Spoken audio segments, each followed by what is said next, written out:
Ayan. Thank you so much. Ay. Thank you very much. Okay. Jericho, champion ulit. Siguro okay na yung ano.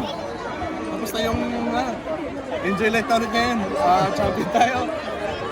Sobrang hirap na ano, kalaban yung Token Tech sa South in Kahit yan. Uy. Nangyaya talaga si Mami, no? Bully talaga eh. Bully talaga tong batang to. Pero kidding aside.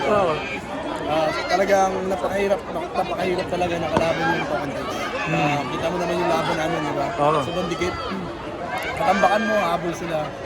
Pero at the end of the day, nagawa namin yung kailangan namin gawin, which is yung championship. So andito kami, back-to-back champs kami ngayon. So enjoy ko yun. Sabi ko nga kung aabot ng Game 7, di na ako makalaro eh. Kasi kahit nung halftime, nagpaano na ako, nagpaturok na ako sa susunod ko ng painkiller. Talaga hindi ko talaga kaya nung unang pasok ko, talagang hirap kasi yung Achilles ko. Kasi malapit na talaga eh. Sobrang since game 1 pa to eh. So, I'm just happy, lucky na ganun yung perform ng mga kasama ko. Kaya sobrang saya ako ngayon.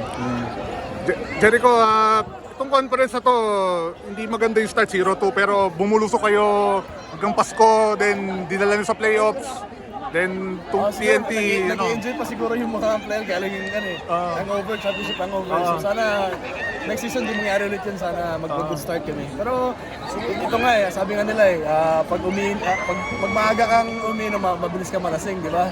So kami, umiinom kami sa dulo, kaya matagal kami malasing. Ayun. Gusto ko na, inom na ako ngayon kasi talagang pinigilan ko sarili sa mga ganung bagay. Kumaga, ito na yan, celebrate ko sa sarili ko. Wala mo ng bola mga siguro 2 weeks. Bahay lang kasama yung mga bata. Bahay o sa golf course?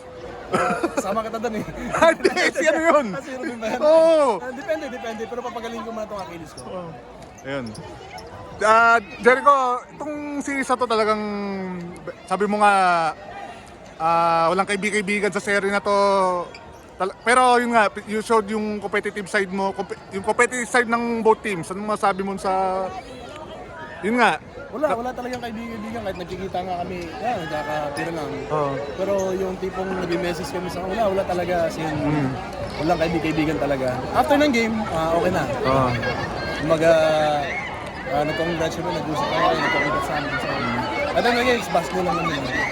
So, sino ba naman ayong matalo, di ba?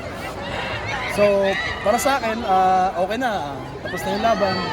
Siguro, it's time for me to enjoy my vacation. Bakit sa Guam, hindi ako maglaro siguro. Kasi sakit talaga eh. Mga kinis ko.